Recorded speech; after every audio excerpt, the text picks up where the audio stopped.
once you get 4 people on the Fatal Links, Irifel can do more damage, Diraf can do more damage. This time around, they're more equipped to face the team by the Blacklist International. I rolled my eyes earlier. I heard the Rafaela and Blacklist International are playing the same lineup. They don't care, apparently. When was the last time we've seen this kind of series where both games play the same lineup? I think Omega never. and Bren? Really? Season 7, something like that. I don't know. It's It's a playoff game. Execration and Bren. Exit Bren, sorry. Exit Bren. They did do this. Battle for at least a 3rd place cut, yes. Yeah. Oh no. Alright, so one more look at the Blacklist lineup. It's the same one, but Onic gets the adjustment here. They now pick up the Iritel and the Dairoth as their side laners. Good DPS, I would say. But again, you don't have that crit into the turret, crit into the base like Bruno has. But Yeah, they can win team fights better though. exactly. So there you go. It's a much scarier lineup for Blacklist to play against. Correct. Because they're, again, as I've said earlier, they're more equipped this time around for Onic PH. And I liked the way that they want to play this. They're leashing jungler. And they're one less Purify. So Blacklist, maybe they can be a little more mobile this time around because Onic is at match point. Haji, again, with the Purify, they're doing the same thing. Oh, this time around, he adjusted. He learned. He leveled up the second skill. You gotta respect Rapidot here, and that's exactly what they're doing. You don't need to fight right away, you need to keep level, apparently. Again, the level of sacrifice went on game number 1 for Valentina. He cannot play that lane. The moment that he poked the tank support of Onic, they fully committed on taking him down. Now, Haji has shifted towards the mobility over damage and sustain in this lane, which is going to allow Blacklist International to have a better control in the mid lane this time around. And I feel like this is going to change things up for Blacklist International. Now, we're going to see the rotations come out from the Valentina and the Rafaela alongside the battle. Yeah, I don't see any big moves here being committed by Onic anytime soon. Because now I think that Blacklist has learned that you don't face off against an Atlas early on, especially with the amount of damage that, you know, the Faramis can do. Yeah, I think there's going to be a slower game compared to earlier. But for what reason, right? Is it slow because both teams respect their lineup, or because both teams know that they need to wait? Oh man. Yeah. Oh, Speaking of waiting, nope, that's not Onyx style. The moment I hit level 4, let's go for somebody, and that somebody is Oh My Venus. This is the same rotation that they did on game number 1. Level 4 straight to mid. Haji, he was able to survive, use the Purify, but Edward, yeah. 2 minutes HP. Again, he is in trouble. Everyone's just piling onto him. Are you kidding That's me? 2 straight kills going over the Onyx. This is the difference. They have a Derop this time around. Blacklist International, they cannot sustain the sheer damage output coming out from the X-Blade of Onic. Onic is winning across the map. Yeah. They get this free turtle after taking kills in mid, and Nets is bullying the Filipino sniper down bottom. Unless, where's the punish? Oh, no. No. He knows. Again, Nets good knows. presence of mind there from Nets. This is harder than game number 1 for Blacklist International. Game 1, yes, you're facing a Paquito that can burst you down, but you have space, okay? You don't need to get near the Paquito for him to be able to make up. I mean, you don't have to, the Paquito has to do a lot for him to be able to make plays. Onic PH this time around, they have the draw, and Blacklist cannot go nowhere near. Same rotation! Oh my goodness, exactly the same there. Again, the damage is not going to be quite there to take down Edward, but it is exerting a lot of pressure on the Blacklist on every side of the map. Right now on the mid lane, that's going to be Super Prince. He absorbed a lot of damage coming in from the lethal counter there, but again, Cult Altar from both sides going to be able to keep them both alive. To wash, I'd say. There's some cooldowns to take in consideration. This will put both teams, though, in a good position for this second turtle, because ults and battle spells would be ready by then. That is correct. And we still have Onic. So much more confidence compared to game 1. Ryota in trouble! Ryota might be in trouble. Holy Baptism not going to be able to make it work, but here's a falling star move. He's rooted, he's terrified, but still not enough to take down the Ryota. I love it. Touche. The 15% damage reduction by the turret shield keeps both XP laners alive. Yeah, that's going to keep going for sure until later on. Beautiful prediction there from Rapidot straight into the BMI, but Tensui will answer back under the turret there, and that's going to be Onic going down again. That's a man down for Blacklist. Gonna be tough to take the second turtle. Yep. I like the confidence coming out from Onic PH. Rapido, for the 3rd time, holding the Fatal Links. Not needed. Okay, we want to take out a Claude. I don't need to commit, and despite as the Akai was on the backside, the Blacklist International, again, they cannot do anything about this. Beautiful comms from Onic straight into the bush. He's not even going to where the Claude is. He's going to where the BMI is in that last one. Yep. competition is all over the map here for Onic. Now, Sensui is holding the turtle again. The the plan here for Onic is not to take the turtle. It is the fight.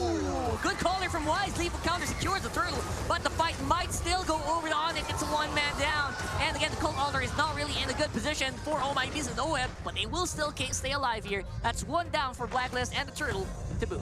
I would say that was perfectly calculated by Wise. I don't know how he was able to calculate the HP of the turtle that quick, but again, the shot call for Onic, it's not to take objectives, it's to take out Wise. Exactly. Still the same storyline that we are seeing come from game number 1, but this time around, the difference is Onic is only leading by 100 gold, which means Blacklist has a lot of space to be able to farm up on this squad, which is going to allow them a better time on the late game. Despite the lack of map control here for Blacklist, they're slowly going out on the map again. And again, the Rafaela is keeping them alive and making some pressure on the map. Oh. There it goes. All right, interesting. The back and forth is happening much earlier now in Game 2 at least. Yep. So you're seeing how the M3 World Champions are adjusting and using those lessons from Game 1. Yep, but Blacklist International again, even though they have a Claude, they still need to ramp up the pressure because Onic in the mid-game is a much scarier lineup compared to game number 1. But what Blacklist has going for them is that the mere fact that Onic PH cannot take towers as early as Bruno can. That's true. At least that slows it down for both teams. We're kind of level right now, I gotta say. Obviously, it's a 4-0, but doesn't feel like a 4-0 right now on kill score. But there is still a big threat on the bottom here for Onic. Look at that, Super Prince is very much adjust and very happy to go for the fights. Oheb, he's planning to just clear the minion waves, and that is, again, one more reason for Blacklist. I would say a pretty good call. Yep, this is a much slower pace coming out from Onic. Oh. Wise though. Oh, Wise. He's absorbed a lot of damage there, and again, Rapidot will be saved. What? And with the counter-attack, beautifully done there from both sides. The Cold Altar again keeping everyone alive, but again, the damage. Where is the damage done there, Midnight? I would say Blacklist International, they're just baiting out the spells from Onic at this point. It's Onic not fighting alongside the Irithel. They don't group up as much compared to game number 1. And Blacklist is where they see the timing. Well, you call them and they shall answer. There comes Nets with the Irithel. He's fronting. He's throwing them arrows from that crossbow. But again, the damage is just being absorbed here by Blacklist with the help of Edward as well as Wise. The way that these two teams are playing throws me back to Season 8, where we would see games that go maybe 15-20 minutes with a kill score of 2 to 3. Yeah. That's what this is like. They both know exactly what the other's up to. But those games contain a lot of skirmishes, and nobody is dying altogether. And this is the level of experience brought about by Blacklist International, showing disciplined gameplay, and also Onic PH realizing the situation that they're in. That's a big push and pull here for both sides. And you know what's crazier is in Season 8, no team was mostly made of rookies, right? Here you see how Onic is on the same page as the M3 World Champions. You don't see this every day. Yes, this is the pro gameplay by both sides. Blacklist International reading Onic like a book, but Onic PH has a different book, but contains the same elements. Yeah, it's like a translated version that was revised like a year ago. But you still understand, right? Yeah. And again, the presence of the old spirit of Onic in that last game. You know, that was very impressive. We saw the return of the banana split. Yeah. Love that. Blacklist though, this is where things change around for them. They made this play earlier, but Onic PH doing the same That's a big play. Rapidly with the one-man Fatal Links here. Locks down Wise, but he's quite tanky at this point. Cold Altar pop on both sides. Again, here's the BMI. The damage point is interesting here for Blacklist, as there is not much of an answer here for Onic, but look at that. The counter! Look at that roar! Straight from Nets. And again, the answer is Edward with the Falling Star move. He's trying to look for targets. And again, to disengage. One more hit could take down Wise. Will that matter here in the coming Lord take? No way, tit for tat. That team fight unfolded like the first 3 or 4 engages in this game with only 1 each dying per team, and it's the Roamer. Oh my goodness. Onic PH, they were the one who made that play. Blacklist International, they were ready. And this is the difference. Game number 1, Blacklist now. Blacklist has the advantage, but Onic PH, again, the difference maker is the Deroth. The sheer damage output coming out from his ultimate allowed Onic to fight back. Blacklist, they were engaging. They were rushing into the tower of Onic PH, but Ryota was able to save the day, hitting 3 heroes with the ultimate. Beautiful. Again, you gotta commend here. It looks like, it feels like an actual boxing match here. with both sides just throwing some really big punches. Wise. And neither giving a knockdown. Exactly. Just keep going, keep going. Oh, but wait! Oh, but they're really gonna try here. Sensui's put on to at least 30% health. That's a very good start for Blacklist, but don't forget, it is still gonna be a very healthy Lord here. It's only 10 minutes. Still should not be a big impact, but they really want to go for it. Rapidon though, but the engage is coming out from Onic PH. I love the attempt that Blacklist made. They saw Super Prince walk towards the mid lane and Sensui was in no man's land, but the tankiness of the hero allows him to be able to get away, but Blacklist International again, just very nice attempts all across the board. All eyes on the Atlas right now as he is waiting for that perfect set. And everyone from Blacklist also feels the Wow, gaze. the respect. Golf claps abound. Both teams just reset. They understand that, you know what, this is not happening. Yeah. Not anytime soon. But wait. Yeah, but they are still gonna go and threaten it. There is a turret going down. Blacklist, they can play here, but we reset the Lord. Onic PH, they know that Blacklist would want to fight twice. Ooh, he held the Lord. It's not a full reset. It is still around 60%, and this is a very, very close-knit team fight here possible for Onic. Again, Rapido is spotted out by Oh My Venus. Yes. The Queen knows. So it's not as good of a bush here. Yep. Can they? Onic though. Onic, we Eyes got... on Edward. That's 4 people on Edward right now. So he has his eyes on the prize. All ults and battle spells up. All ults, this is gonna be it. Who's gonna pull the trigger This here? is the craziest Lord dance I've ever seen. Both Yeah. teams fully aware of what's about to happen. How long have we been here? A minute? Yeah, more than. They were playing a chess match on their Yeah. minds right now. This is Look at this chess guy. at best in Mobile Legends. Yeah, everyone's close by. Everyone can pull the trigger at any moment. And looks like it is going to be the lethal counter being used by Wise there. Okay. Interesting Make the choice. call. That's 4 people. 5 people fly straight on the Venus. Again, just keeps his distance. This is the longest time that the Lord has punched heroes for Mobile Legends. There's a conceal. He's getting tired. And there it goes. That's going to be Haji! the commitment. Haji's very close to death, but see by the Force it out. altar. Oh my Venus as Rapidon. well. Rapidon on the side. Onic is keeping it tight. It's a non-starter. It's a There's one-man. one. They take out Edward, and they're continuing. There's a spin. That's a spinneroonie there being committed. The Lord is still within retribution range for both teams. Frigid breath, frigid breath. And the frigid breath will be popped. That's Rapidon going down. Where is the red tree? And it goes over and a Blacklist still. 2 for 2. Down goes Prince, but he comes back up. Blacklist essentially winning that one. The longest Lord dance in history, I would have to say. 2 minutes. The Lord was punching heroes for 2 minutes. Lord It's like, I'm having none of this. I should have been upgraded by now. And he did. Was he or not? He was. I think he was.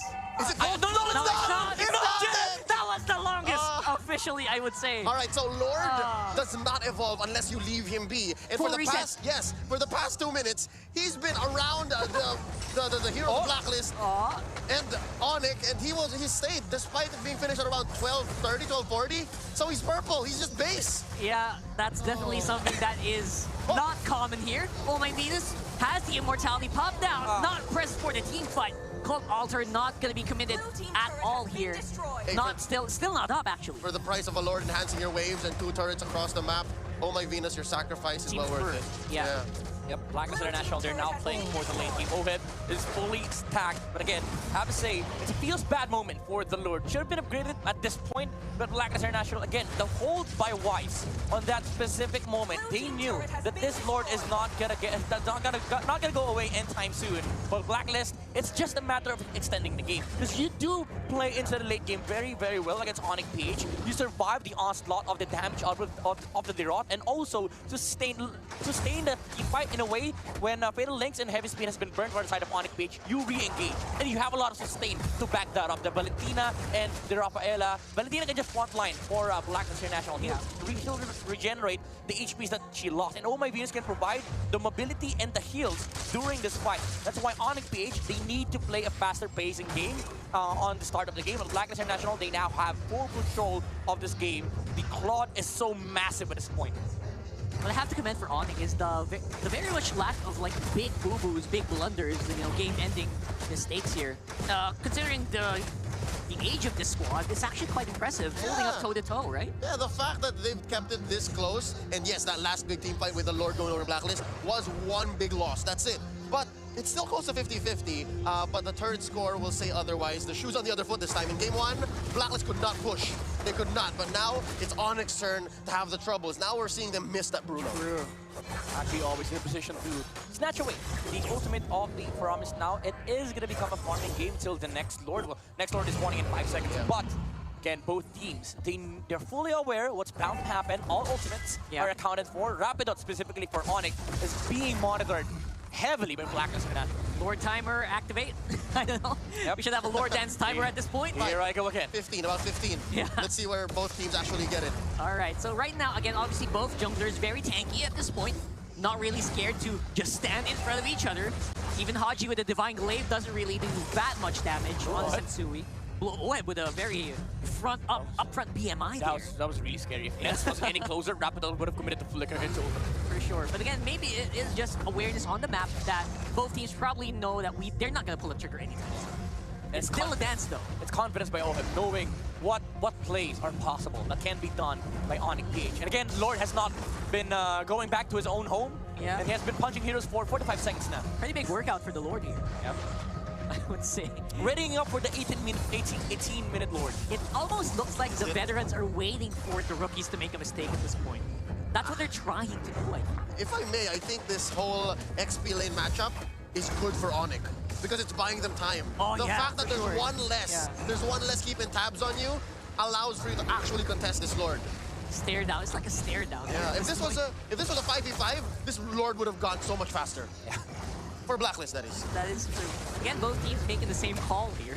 It's crazy to see the Lord still standing. Here we go. It's the commit. Edward says, you know what, guys? We can probably go. I saw that they're off up there a few moments ago. Maybe we can try to make something happen. Yeah, the permanent damage on the turret's really making Onic less present here. Oh, Rapidot, look at that guy. He's whittled down to almost 60%. That's very risky for them to go for something big. And that might be an opening for Blacklist. Don't forget, they're also in the mid lane. Again, this is the topic that we were discussing earlier. Blacklist, they have HPs to spare, and Onic does not. For Onic, they need to make moves right now. And this is the beauty of a Valentina. She doesn't lose the ultimate that she copies. And she can retain this for the entire game. And the Rafael is just providing enough sustain for Blacklist. Now, both teams are eyeing for the Lord reset. Yeah, and again, both teams aware that Ryota's pretty far off. But then again, who is getting ahead here in the economy while all this is happening? That's a big question. I like that Wise and Sensui has been, shuffling the regeneration of the Guardian's helmet. But the Ryota goes in! Ryota just suddenly said, I'm done waiting. Let's go for a big wombo combo. That is going to be Venus locked in. He's taken out by Nets. And on the backline, he's still doing pretty good damage. Gets cancelled off the BMI on the Blazing Duet. No more damage from Blacklist coming here. And Nets is still standing strong. Midnight, you were looking for Onic to make a play. How about that? 1 for 2, the chef for Oheb, and oh my Venus. Ryota again, the difference maker for Onic PH. The damage output from this Roth is dismantling the Blacklist lineup. Even though Haji was able to pop off the Cult's altar, in 1 second, it was deleted. Oheb was also surprised. He was like, wait, what? I'm sitting at my original HP. He goes in, and he thought he's able to sustain frontline with the Wind of Nature, but guess what? The Paramis was able to take him out, and Blacklist International, they're not in a position to fight right now. Ryota is just zoning the hell out of the Esmeralda. Yep, the Lord is going to be within range here. The pushback! No, you get pushed back. Beautiful the play there from Onic. Edward goes down as well. Nothing but nets. I love this Iritel on the gold laner from Onic. And so far, they're a Lord of Peace, and you can expect the map to slowly turn blue. Impressive decision-making here from Onic, man. Really great stuff coming out from Onic PH. Again, I cannot stress it enough. The difference that made this game possible for Onic PH is the pressure that the Roth gives against Blacklist International. Yes, you have HPs to spare if it's a dance between the two of us. But when it comes to single burst skirmishes, he is able to outmatch the tempo of Blacklist International. Because the thing about the Roth is that when he jumps over to a hero of Blacklist International, they need to help that hero. That's true. They're forced to respond, so even being in control, you're in the defensive. Yeah, you're in the driver's seat. Yeah, beautiful here. And again, Onic has that damage they can feel. And apparently, Ryota is very scared to be a shade of. Look at that, Rapidot floor, that Phalanx out of the base, over the window, through the wall. The damage is real here, and I don't think there's gonna be much of an answer. Why still spinning? Oheb is still alive, but they're on the run. The kingdom is in disarray. Onic have come, and they're screaming, it's our time. It's Onic time. Why Ice's immortality is popped, and the base is gonna be up next. Can they defend? That's a beautiful call there. Edward still not going to be tanky Into enough. that, they go back. My God, the damage is real. Oh Lord, down goes Oheb! And ladies and gentlemen, in the leadership of Chef Raph, cooking up a win against the MP World Champions. Wow. I cannot believe this. Everyone is in disarray right now. Week 3, and we witness the loss of Blacklist International. Oh, Chef Raph pointed to his watch. It's our time. It's Onic time. It's the rise of the anarchy. A monstrous display.